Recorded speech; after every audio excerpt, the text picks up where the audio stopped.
Avinasi, imperishable, tu, but, tat, that, vidhi, know it, yena, by whom, sarvam, all of the body, idam, this, tatam, pervaded, vinasham, destruction, avdyayasya, of the imperishable, asya, of it, na kaschit, no one, kartum, to do, arhati, is able.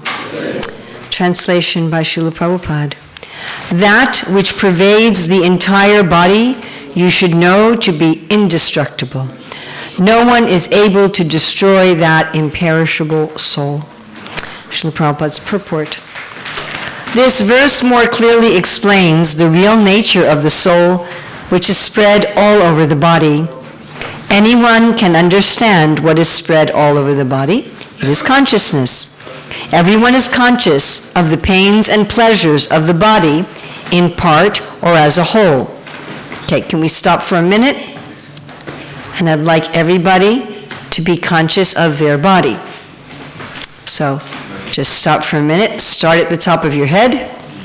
Go from the top of your head, down your face, your neck, your shoulders, your arms, your fingers, your chest, your back, your hips, your thighs, your calves, your toes. Be conscious of each of your toes. Is everybody able to be conscious of their whole body? You can all do that? All right. Okay, going on with Prabhupada's purport. This spreading of consciousness is limited within one's own body. The pains and pleasures of one body are unknown to another. Okay, let's experiment with that. Can you become conscious of, can you close your eyes and try to feel what other people's bodies feel like? Can't do that, can you? Doesn't work. I have no idea what's going on in your body. Maybe your fingers hurting, or maybe your shoulders are relaxed, but I can't feel I'm conscious of this body. I'm conscious of every finger and every toe and my nose and my ear, but I'm not conscious of your body. There's a siddhi to do that. Like 8 primary, and then when there's... Jayanta Thakur is working on this one. You're working on that one, okay. I'll be able to tell. You'll be able to tell what everybody else is thinking. All right, very good. Then you can argue with Prabhupada's purport here, because he says you... Okay, going on with the purport. Therefore, each and every body is the embodiment of an individual soul, and the symptom of the soul's presence is perceived as individual consciousness. This soul is described as 1/10,000th part of the upper portion of the hair point in size. This is one of the handy facts you learn very early in the Hare Krishna movement, yes? Going on, the Svetasvara Upanishad 5:9 confirms this. Balagra shata bhagasya shatadya kalpitasya cha bhago jiva savigneya sa chanatyaya kalpate. And the translation of that verse, when the upper point of a hair, now I wonder how much of the hair that is, the upper point. Is it just like the little round circle at the end of the hair? I'm not sure. When it's divided into 100 parts, and again each of such parts is further divided into 100 parts. Each such part is the measurement of the dimension of the spirit soul. It's pretty small. Yeah. Okay, that's the end of the translation of that verse. Going on with the purport. Similarly, the same version is stated, Kesh Agra Shatabhagasya, practically almost the same. So it's the same, very similar. Shatam Sha Sadrishatmaka Jiva Shukshma Swarupo Yam Shankyatito Hi Chit Kanaha. Does anyone know what Shukshma means?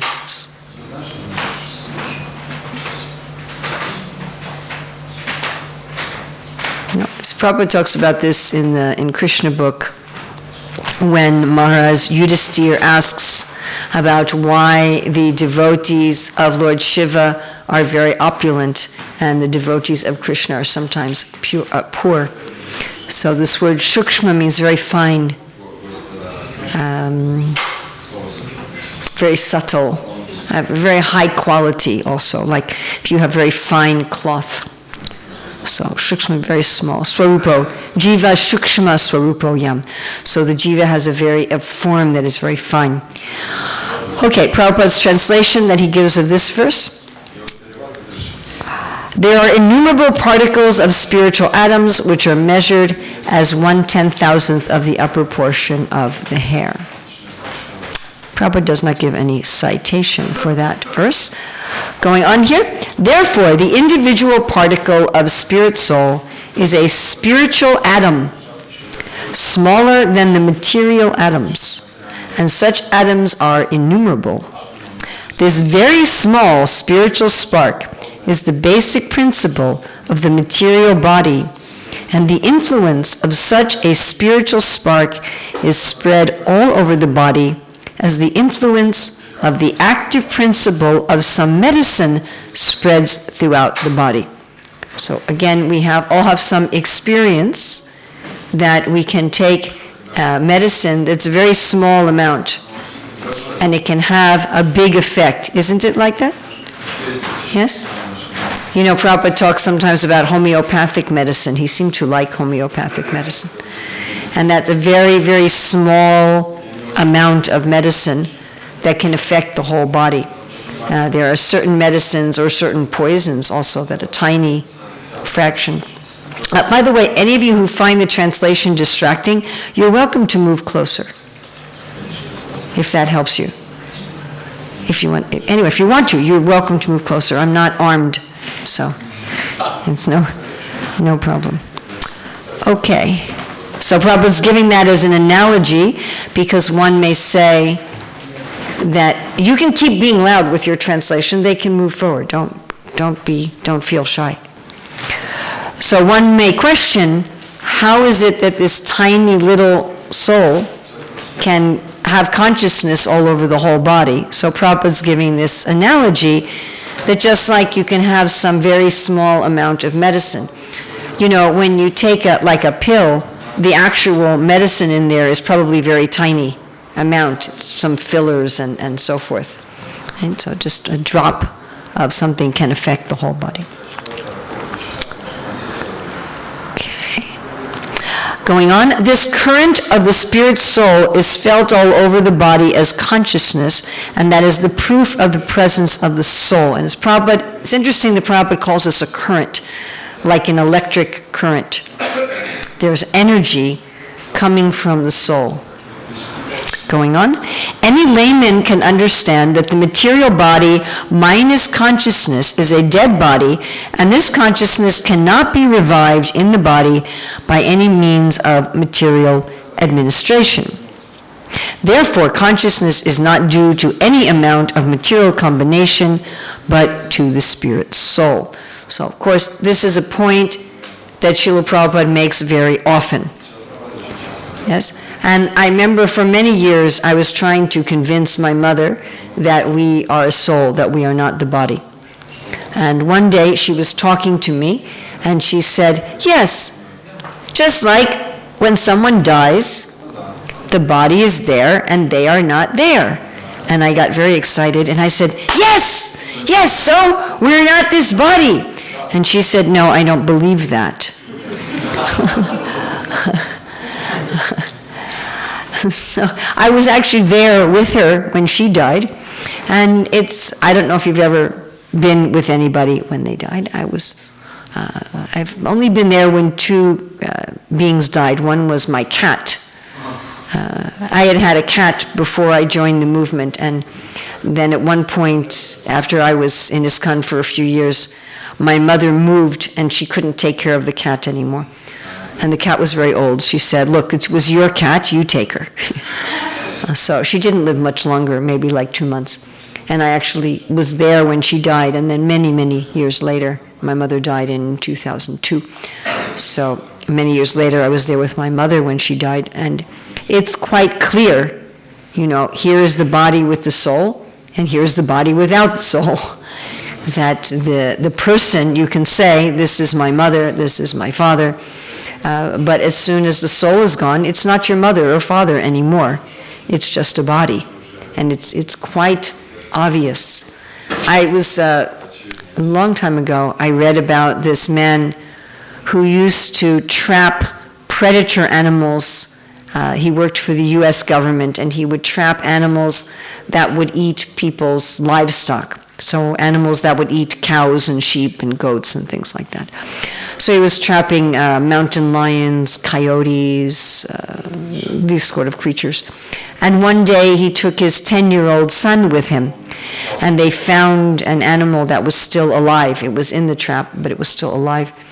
And as they came upon it, the animal died. And the 10-year-old boy looked at his father and said, "Daddy, why did the light go out of his eyes?" And the man was writing this article, and he said after that day, he quit his job, and he started working for ecological organizations to preserve wildlife. But if you're there when of course, we've seen so many insects and like that die. That's maybe not so noticeable. But at least a being of higher consciousness is actually quite noticeable that the being is gone. And Prabhupada said here there's no material combination.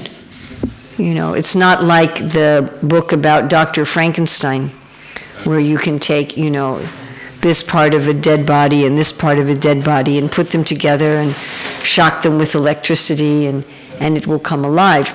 This is obviously the idea of modern science, is that somehow or other, by combining matter, you're going to create life. I remember Vishaka, my godsister, writing an article for Back to Godhead, that although the scientists talk about life coming from matter, they have never even created a grain of rice. And I thought about that, We just eat rice, we don't think about it, but rice is a seed. It's alive, or it was alive. But they cannot create that. In fact, they cannot even create the products of life. They cannot create artificial hair that is just like human hair. You know that? If anybody could create synthetic hair that was exactly like human hair, they would become multi-billionaire. But they cannot do it. They cannot create fake nails that are just like human nails. Again, they would become very rich. They cannot create artificial human milk. If somebody could create artificial human milk, they would immediately be one of the richest people on the planet. They cannot take cow's milk and make it into human milk. So what to speak of creating life from matter? They cannot do it. They can talk about it and they can say, oh yes, life came from matter. But it's impossible to do that. So if you take a dead body and you put in this and put in that, if the soul is gone, the soul is gone. Okay, going on with the purport. In the Mundaka Upanishad 319, the measurement of the atomic spirit soul is further explained. Eshonur atmachetasa veditavyo yasmin prana panchada samvivesha pranaishchitam sarvam otam prajanam yasmin vishudhe bibabachesha atma. Prabhupada's translation of this verse. The soul is atomic in size and can be perceived by perfect intelligence. The atomic soul is floating in the 5 kinds of air, prana, apana, vyana, samana, and udana. Is situated within the heart and spreads its influence all over the body of the embodied living entities. When the soul is purified from the contamination of the 5 kinds of material air, its spiritual influence is exhibited. That's the end of that translation. The Hatha Yoga system is meant for controlling the 5 kinds of air, encircling the pure soul by different kinds of sitting postures, not for any material profit, but for liberation of the minute soul from the entanglement of the material atmosphere. So Prabhupada here is referring to the system of Hatha Yoga, or sometimes called Astanga Yoga, or sometimes called Dhyan Yoga, which is a mechanical means of finding the soul as different from the body and mind. So because the soul is riding on these 5 airs within the heart, by manipulation of how you put your body and how you breathe, then you can again find the soul. I find it very interesting that the human body is designed so that you can realize the soul mechanically. We often say that the human body is designed for self-realization. Right? The body of an eagle, it's designed for very good eyesight and grabbing the bird in midair, right? I mean, all these bodies, they all have their amazing powers, right? Like some of these animals, they can breathe underwater, they're breathing through their gills, so many incredible things. You know, a frog can hibernate sometimes for thousands of years. But the human body is designed, the physical body of a human being is designed. So if you just sit in a certain way and breathe in a certain way, you can understand the soul. Of course, it's not only that, because before you do asana and pranayam, you have to do yam and niyam. So if you are eating meat, if you're drinking wine, having illicit sex, and so forth, it won't work. Which is why people nowadays in their yoga studios, they imitate the postures and they imitate the pranayam, but because they haven't done the yam and niyam, it's not effective. But still, the point is that the human body is mechanically designed for that. That's pretty amazing, isn't it? It's a body that's designed for self-realization. And I'm sure we've all experienced that this human body is not really designed for very good sense gratification. Yes, everybody has discovered that. We have a very limited amount of sensory strength and ability compared even to the lower animals, what to speak of to the demigods. But we can engage in self-realization. Okay, continuing with the purport.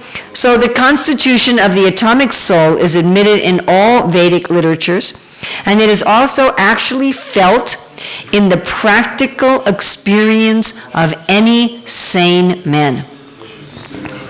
So Prabhupada's saying here, even if you don't do Hatha Yoga, any sane man, if you're not crazy, nowadays we can't use the word, but if you're not mentally ill, if you're a normal person, ordinary person, in your practical experience, we can understand that we are the soul.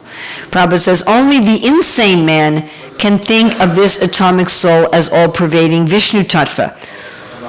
So now Prabhupada goes to a completely different topic. Instead of talking about whether or not we are the body, he's talking about whether or not we are God. So he's saying, only if you are crazy will you think that you are God. Okay, going on. The influence of the atomic soul can be spread all over a particular body.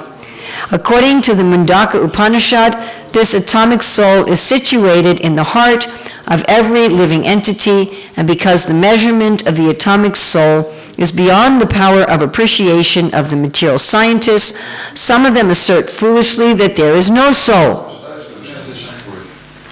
The individual atomic soul is definitely there in the heart, along with the supersoul, and thus all the energies of bodily movement are emanating from this part of the body. The corpuscles which carry the oxygen from the lungs gather energy from the soul. So that's interesting. Prabhupada's talking about anatomy. So the blood corpuscles, they're getting oxygen from the lungs. And with this oxygen, they're spreading throughout the body in order to, so each cell has its process of digestion that uses oxygen. And Prabhupada's saying here it's getting the energy from the soul. We usually think of it getting the energy from the heart, the physical heart, that the physical heart is pumping the corpuscles full of oxygen to nourish all the cells, full of oxygen and nutrients from the small intestine and the stomach, and oxygen from the lungs, and then, of course, pulling out the waste products. And we think of the heart as just a machine doing this. But Prabhupada said, no, it's being done by the soul. It's gathering energy from the soul. So how do we know this? Because if it was just the heart, you could keep putting an artificial heart in a body and somebody would live forever. Right? Isn't that fact? If the energy was just coming from the heart. So you keep doing heart transplants and you use the artificial heart machine and we could live forever. But it's not true. Even if you have a healthy heart, if the soul leaves, there's nothing to push the corpuscles around. So the heart is a machine that's actually being operated by the energy of the soul. Otherwise, it's like saying, the car is going by the engine, but who's making the engine go? The driver. Right? Even if you have a driverless car, still, the driver has to direct the car to go, isn't it? Right? You wouldn't want driverless cars just all of a sudden deciding themselves, I'm going to drive somewhere. When the soul passes from this position, the activity of the blood generating fusion ceases. Medical science accepts the importance of the red corpuscles, but it cannot ascertain that the source of the energy is the soul. Medical science, however, does admit that the heart is the seat of all energies of the body. Such atomic particles of the spirit whole are compared to the sunshine molecules. In the sunshine, there are innumerable radiant molecules. Similarly, the fragmental parts of the Supreme Lord are atomic sparks of the rays of the Supreme Lord, called by the name Prabha, or superior energy. So whether one follows Vedic knowledge or modern science, one cannot deny the existence of the spirit soul in the body, and the science of the soul is explicitly described in the Bhagavad Gita by the personality of Godhead himself. Avenasi tu vad vidhi yena sarvam midam tata vinasham avjayasyasya na kashchit kartumarhati. That which pervades the entire body you should know to be indestructible. No one is able to destroy that imperishable soul. So you may say, all right, this is really elementary Krishna consciousness, ABC. This is really boring. I already heard my first day in the Hare Krishna movement, my first time I met the devotees, you are not this body, you are a spirit soul. I already know that. I can write it on my Bhakti Shastri exam and I will get an A+ on that exam. So why do we need to hear again that we are the soul? So I'm sure that many times in the course of our service, when we are chanting our japa, we are chanting in kirtan, we are chanting our gayatri, we are addressing the deities, we are distributing books, or whatever we are doing, or we are at our job, or we are washing the dishes, or we are cleaning the floor, or whatever we are doing. I don't know if any of you have any babies, but somebody may be listening on the recording if you are taking care of your babies, whatever you are doing, driving your car, driving somebody else's car, whatever you're doing, our mind is thinking about so many things. Yes? And especially we're trying to sit down and chanting our japa, chanting our gayatri, chanting in the kirtan, and our mind can be like a monkey. Yes? What about this? What about this? Oh, look at that. What about that? Oh, over here, over here, oh, over here, yep, go over here. Right? You've seen, if you've been to India, especially if you've been to Vrindavan, you've seen the monkeys, right? They're good acrobats. I think they are better than the gymnasts in the Olympics. And sometimes our mind may seem like that. And we may be trying to control our mind. Even we may be thinking, oh, Prabhupada says Hatha Yoga system, so I'll do that. Okay, I'll sit and do the pranayama. And still, we may have difficulty controlling the mind. So, we are going to look today at a big secret. Don't try to control the thoughts, control the identity.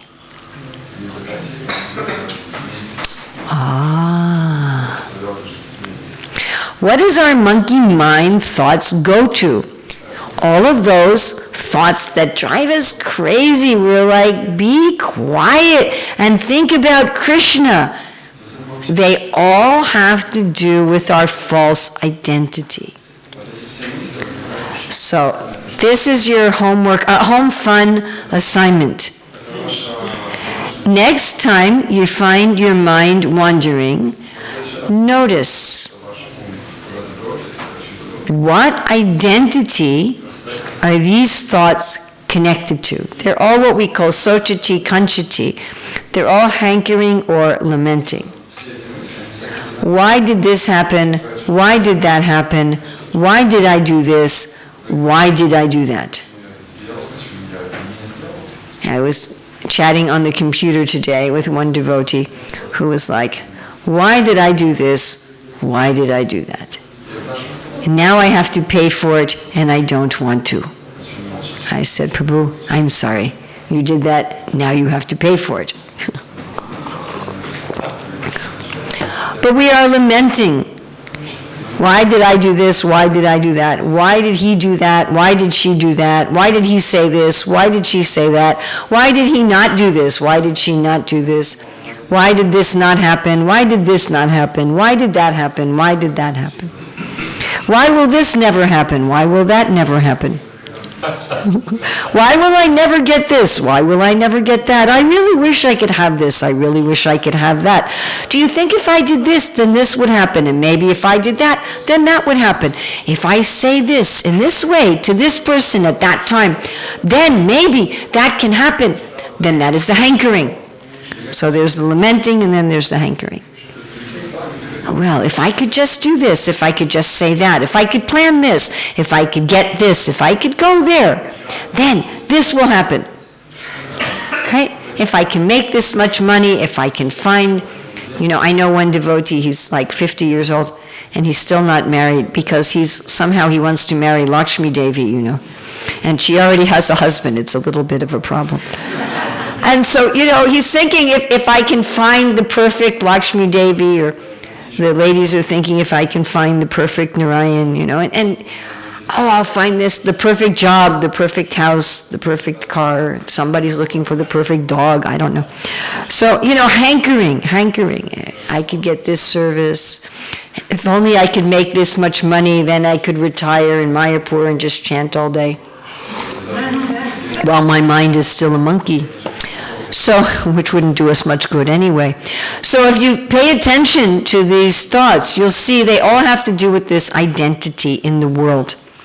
All of this lamentation and all of these hankering has to do with something that is not me. Even, I think you were bringing up about our service, right? So someone, I am a pujari, I am a cook, I am a book distributor. I really hate to tell all of you this, but that is also not your eternal identity, probably. I mean, maybe if you're a cook here, maybe that is also your service to cook sweets with Radharani, I don't know, but it probably is not our eternal identity.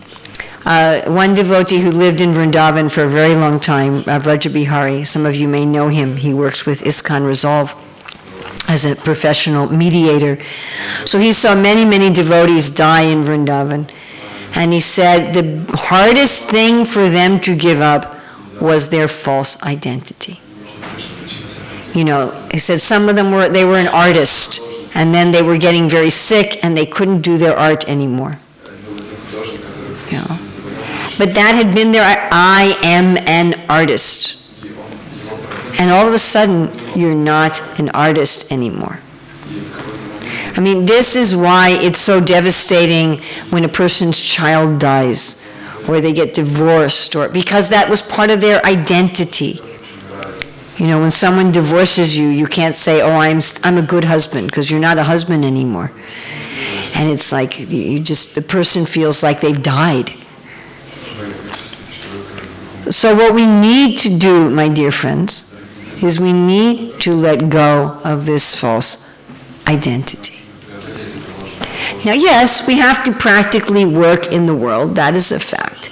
If you're married, you have to take care of your spouse. If you're a parent, you have to take care of your children. If you're the pujari, you have to do your seva. If you cannot say to Ananta Prabhu, I'm not really a pujari, so I'm not going to show up for my seva. We're not saying that. That's not what we're saying. But we have to let go of having our happiness and distress tied to this false identity. Now, I know Prabhupada said in the spiritual world there will be another ISKCON, but it won't have a GBC, I'm sure. If the GBC thought that there would be a GBC, they would all cry. Huh?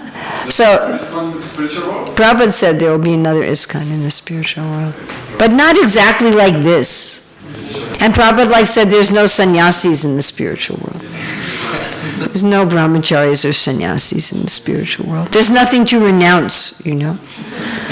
So it won't be ISKCON like this. You're not going to have to pay the electric bill. You're not going to have a management meeting.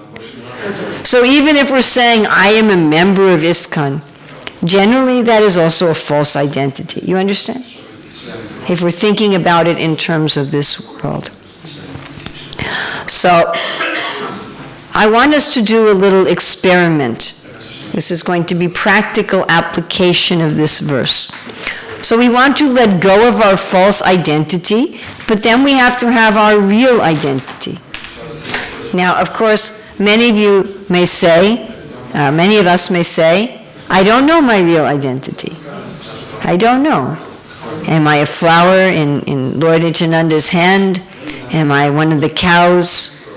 Does Krishna say, Hamsi, and I go, moo? Am I a peacock? Am I a blade of grass like Uddhava? Am I playing ball like a cowherd boy? Am I helping Mother Yasoda? Am I decorating the groves for the gopis? I don't know who I am. So how can I think of my real identity? But at least we can think in a general way. I am a soul. I am the servant of Krishna. I am the servant of the devotees. I am the servant of my guru. Advaitacharya, who's Sadashiva, and Sadashiva is the master of the false ego. So he says, Chaitanyara dasa mui, Chaitanyara dasa, Chaitanyara dasa mui, Tanra dasera dasha. I am a servant of Lord Chaitanya, I am a servant of Lord Chaitanya, I am a servant of Lord Chaitanya, and I am a servant of his servants. So if we let go of this false identity, especially during japa, kirtan, and gayatri, and we focus on the real identity to whatever extent we understand that real identity. If we understand something that we are a cowherd boy or a goat, or, Krishna has goats also. You know that? It says that in the Bhagavatam. It says he takes care of cows, buffaloes, and goats. So if you already know that you are one of Krishna's goats, then you can meditate like that. Otherwise, at least in a general way, I am a servant of Lord Chaitanya, I am a servant of my Guru, I am a servant of Krishna. I was just speaking recently, just within the last 2 weeks, to one devotee, and I was, when I travel, I see often the same people every year, so I was asking this devotee, how is your inner spiritual life? And this devotee said, well, what I'm doing during japa is I let go of all my identity in this world. I am this person's spouse, I am in charge of this preaching project, and I just focus on, I am a servant of my Guru, I am a servant of Krishna. And this devotee said, when I focus like this during japa, my whole japa has changed. So I'd like us to do a little, is that all right? Can we do a practical application on this verse? Okay. So what I'd like us to do is, if you don't have your beads, you can just chant without your beads. So I'd like us to chant a little bit and first let go of our false identity. So we're going to say to ourselves, I am not this body. I am not whatever your name is. I am not, Krishna, Priya, Radhika, Sundari, Devi Dasi. whatever your name is. I am not that. I am not this body. I am not this mind. I have nothing to do with anything that this body and mind are involved in. I have no past and future in this world. I have no family. I have no country. I have no job. I have no friends. I have no enemies. I have no duties. I have no responsibilities. I have no debts. And let that go. And then I am a soul. And try to envision, I'm this little soul, 1/10,000th the tip of a hair, and I am spreading this consciousness throughout the body, and I am simply a servant of Guru and Gauranga. I am a servant of Krishna. So I'd like us all to practice this just for a little bit. Is that all right? And if any thoughts that have to do with the false identity come, just say, I am a soul. All right? Don't try to push away the thoughts. Change the identity. Don't try to change the thoughts. Leave the thoughts. Try to change the identity. Okay? Can we try this? We can. You chant at your own rhythm. Don't chant with my rhythm. Hare Krishna, Krishna Krishna, Hare Hare, Hare Rama, Hare Rama, Hare Hare, Hare Krishna, Krishna Krishna, Hare Hare, Hare Rama, Hare Rama, Hare Hare, Hare Krishna, Krishna Krishna, Hare Hare, Hare Rama, Hare Rama, Hare Hare, Krishna Krishna, Hare Hare, Hare Rama, Hare Rama, Hare Hare, Krishna Krishna, Hare Hare, Hare Rama, Hare Rama, Hare Hare, Hare Krishna Krishna, Hare Hare, Hare Rama, Hare Rama, Hare Hare, Krishna Krishna, Krishna Krishna, Hare Hare, Krishna Krishna, Hare Hare, Hare Rama, Hare Hare, Krishna Krishna, Hare Hare, Hare Rama, Hare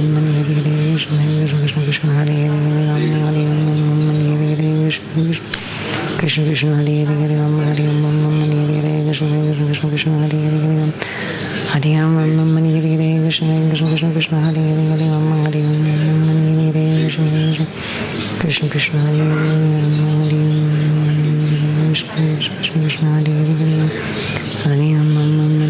Krishna Krishna, Hare Hare, Hare Rama, Krishna Krishna, Hare Hare,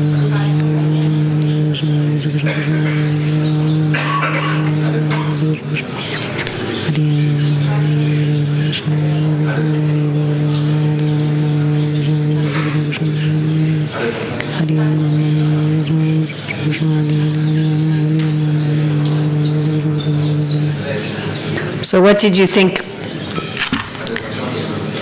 Was that easier than trying to stop the thoughts? Right? And Krishna says this in the sixth chapter. He says, wherever the mind wanders, bring it back and fix it on the self. So you just say, I am a soul. Or if you know you're a spiritual coach, you can say that. But just, I am a soul. When the mind starts to wander, no, I am a soul. I am a soul. And you find when you do that, it's very easy to think of Krishna, isn't it? Yes? Did many of you find that? That as soon as you focus on I am a soul, as soon as you say Hare Krishna, immediately you think of Krishna. And Prabhupada said when we are chanting, we should automatically remember Krishna's form, Krishna's pastimes. And as soon as you're, I am a soul, then it's very easy. If one is still in the identity of this body and this mind, trying to think of Krishna is very difficult. So, questions, comments, corrections, additions, subtractions?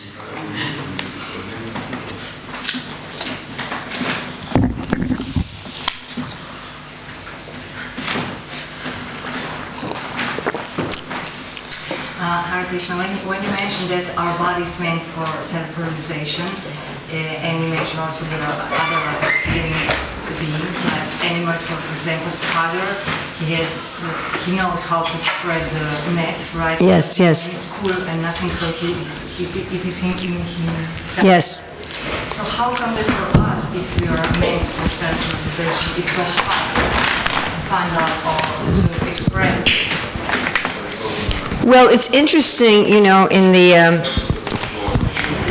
the former ages on the earth. She said that I was saying that the human body is designed for self-realization, but with other creatures, like the spider just knows how to make a web, so why don't we just know how to be self-realized? In the other ages of the earth, we did. So earlier in human history, every human being knew how to meditate. Every human being knew how to become self-realized. It was just a natural part of human society. And what we have done at the present time is we have crippled ourselves. I mean, I was thinking about, what does it mean to meditate? Because Prabhupada says our japa is smaranam. Our japa is not actually kirtanam, it's smaranam, it's remembering, it's meditation. And I was thinking about how the modern media destroys our ability to meditate. Movies, television, they're always flashing a different scene. I mean, I remember reading a book on this in the 1970s, I'm sure it's worse now, saying that most commercial television and movies, the scene changes every 10 seconds. In educational shows, it's every 30 seconds. Now it's probably every 2 or 3 seconds. And they do that to give you the illusion of it being interesting. Because biologically, we're wired, if there's a sudden movement, there may be some danger, and we become alert. So in the media, they have all this sudden changes, and it takes something that would normally be very boring and makes it interesting. Or makes it appear to be interesting. But what it also does is it's taken our mind so that our mind feels like it needs constant jumping. It's actually increased the jumping of the mind.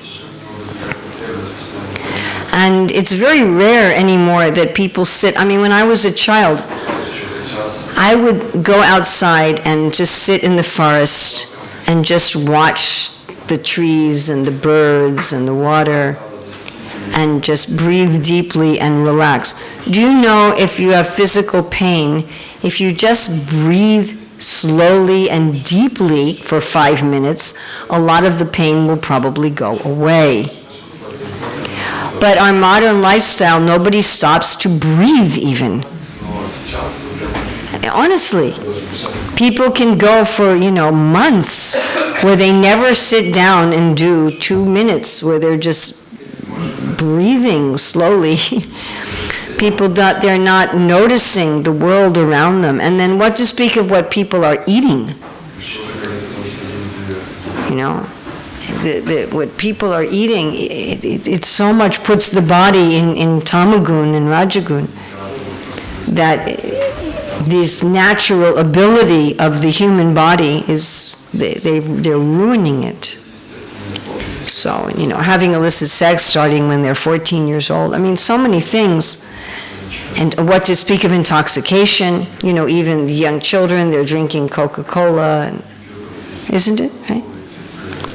So they're damaging the natural ability of the human body, and therefore we find it quite difficult.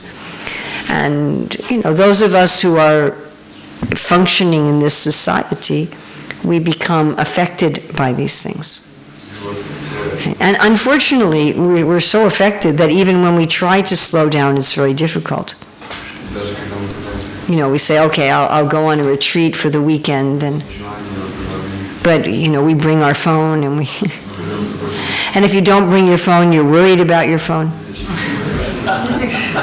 I mean, I remember on the Govardhan retreat, there was no point to bring my computer because I didn't even trust the electricity. I had a bad experience in Vrindavan that I plugged in my computer to the wall and it blew up my computer. Seriously. So, I have special things when I plug in my computer. Anyway, so I wasn't going to bring my computer to the Govardhan retreat. It's like 4 or 5 days. And I was there with my oldest grandson, Janu. I think many of you know him. Now his name is Jayadoita. Anyway, so he was with me at that retreat. And I think on the second day, I said something to him. I said, you know, I know when I open my computer again, there's going to be like 300 emails. And he said, Grandma, if you didn't bring your computer, then don't bring it in your mind either. And I said, oh, yes. So we try to get away, and we bring our constant stimulation, or else we bring our worry about it. And so we've made it extremely, extremely difficult. We've messed up the normal, natural ability of the human body, and it's getting worse and worse and worse. What we're doing physiologically, what we're doing mentally, and then we say, "Oh, it's so hard."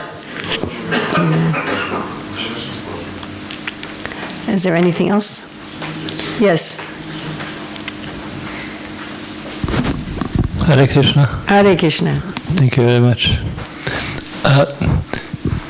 Srila Prabhupada speak, I'm small jiva. Yes. Means, my idea, means I don't have spirit body anytime, internal spirit body. My spirit body and I, jiva, is same. I means spirit body, my internal, and jiva is same. Srila Prabhupada speak, I'm very 1 part, 1 milli. Means I don't have internal spirit body. Ah, that is a very good question. But it says, Nitya Siddha Krishna Prema, that Krishna Prema is eternally existing with every jiva. Yes? You know that verse? Yes. Okay. And Prabhupada would emphasize that prema is not something that we get from someplace else. It's awakened by the devotee, but we don't get it from the devotee. It's like if you get a seed and you put water on it and you put it in the sunshine, you awaken the seed, but the nature of the seed is already there, isn't it? Yes? You take an apple seed and a pear seed. Wait here means no have internal.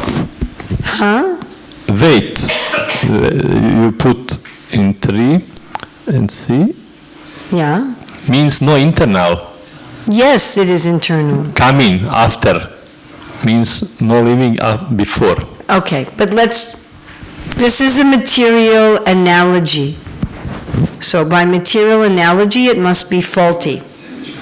But still, the point is, if I am planting an apple seed, I am not creating the apple tree. Okay, I am awakening the apple tree. I am not creating it, I am awakening it. Does that make sense? Okay. So when we say that the guru, the pure devotee, bestows Krishna Prema, but Krishna Prema is already there in the jiva.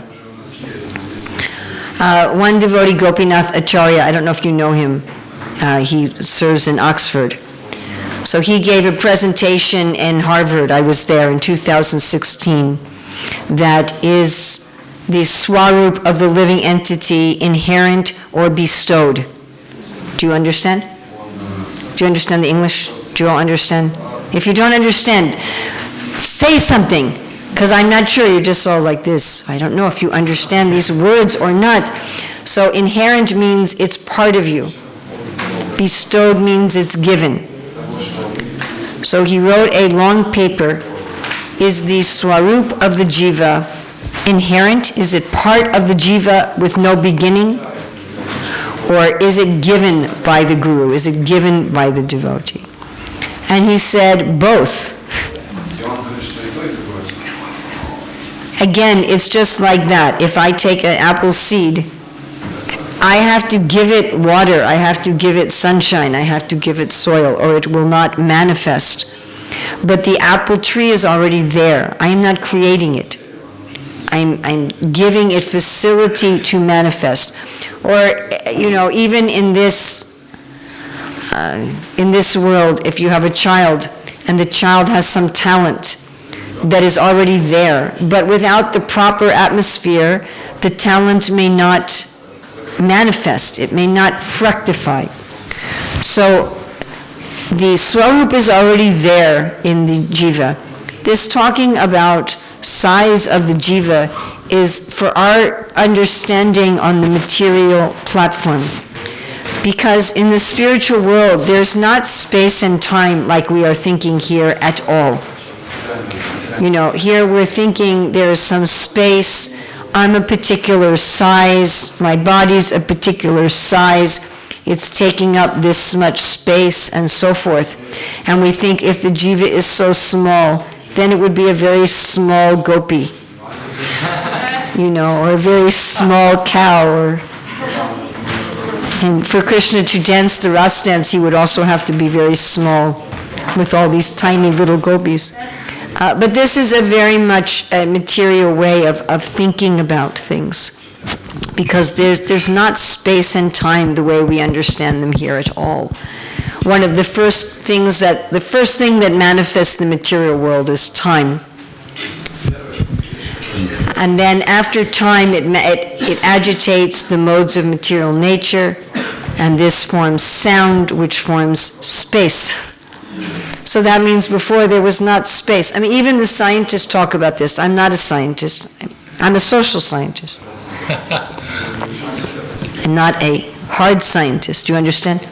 I have not studied chemistry, physics, higher mathematics. This is not my field.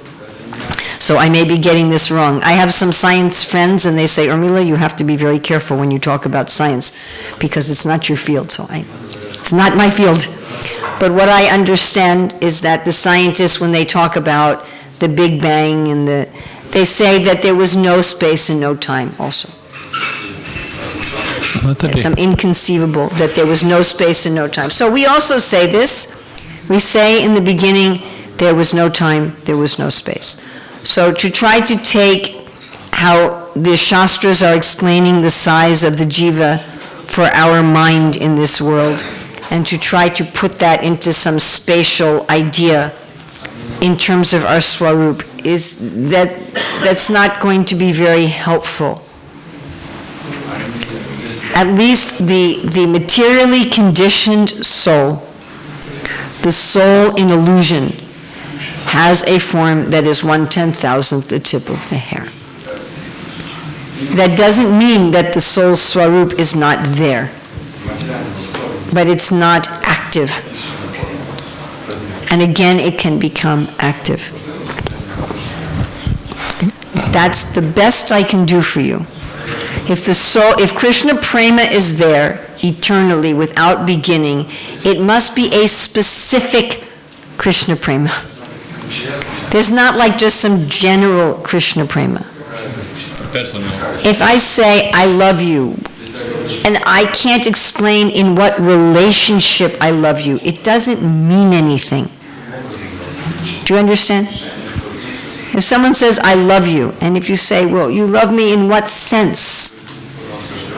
No, not in any sense. I just love you. There's no meaning to that. What does that mean?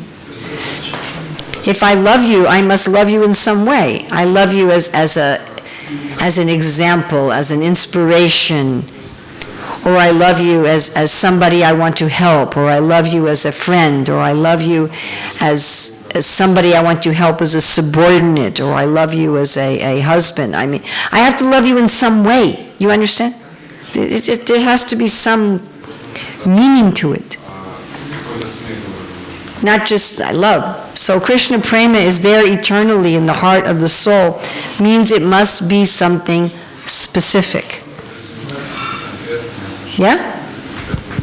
Did you agree logically? Do you agree logically with that? Half logically, okay. Other thing is, we say we are always a person. Krishna says, never was there a time when you did not exist, nor me, nor all these kings, nor in the future will any of us cease to be. Yes? We are eternally a person. Does everyone agree this is our Gaudiya Vaishnava philosophy? That we are persons with no beginning and no end.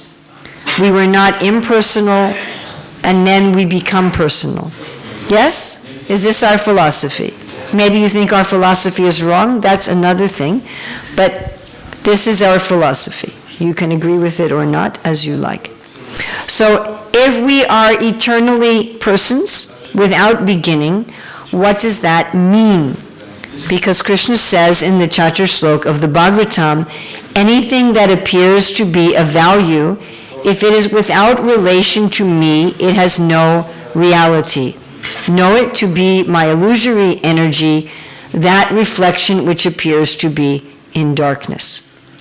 So if I and you and you and you, if each of us is a person without beginning, and if Krishna Prema is there as part of the soul without beginning, that personality and that Prema have to be in relation to Krishna in some specific way. Must be. Otherwise, we cannot say, I am a person. I am a person how? So I was talking to one person who said, no, we had no relationship with Krishna previously. I said, then in what way were we a person? How was I a person? I'm a person, I like, what does it mean, I'm a person? It means I have an opinion that is different from yours. I have my own opinion. I have my own tastes. I like strawberry, you don't like strawberry. I like purple, you like green. You understand? I have things I like, things I don't like. I have my own opinion. That's what it means to be a person. Prabhupada says, I'm not saying, he's saying. So my opinion, my tastes as a person, if they're not in relationship to Krishna, then Krishna says they are illusion. So my personality, eternally, without beginning, must be in relationship to Krishna for it to be real. And if I have taste and desires, then they have a form. So some people may say that from the beginning, for the conditioned soul, that form was dormant, it was not activated. Some people will say it is activated. I am not going to go there at all. Then we will be here until 12 o'clock tomorrow night. So I'm not going to go into that discussion. Did we fall from the spiritual world or not? This is a connected, you understand? Philosophically, these things are linked, but I'm not going to take that step. Maybe another time, but not tonight. But just the concept that we are always a person, what does it mean to be a person? We have Krishna Prema, and that has to have no beginning. So what is it right now for a conditioned soul? They're not aware of their relationship with Krishna. They're not conscious of it, yes? They're not manifesting it. So they're also not manifesting their eternal body. You know, the demigods can change their bodies, yeah? You know that? It's explained with Indra and the demigods when Bali is coming, the demigods change their form and they escape. So if the demigods can change their form, I'm sure the soul can change its form and manifest or not manifest its form. So if I'm not manifesting my love for Krishna, if I'm not manifesting my personality in relationship to Krishna, then that Swarup is not visible. It's not. But when it awakens by the association of devotees again, it becomes visible. But that doesn't mean it's not there. It's just not manifested. That's the best I can do for you with this. It's a little inconceivable. It is very late, and I got this notice in my email today. I've never had to fill this out for any temple. So I had to fill out my name and my passport number and all these things. And in the notice it said, you need to end the class on time. And already I've gone late.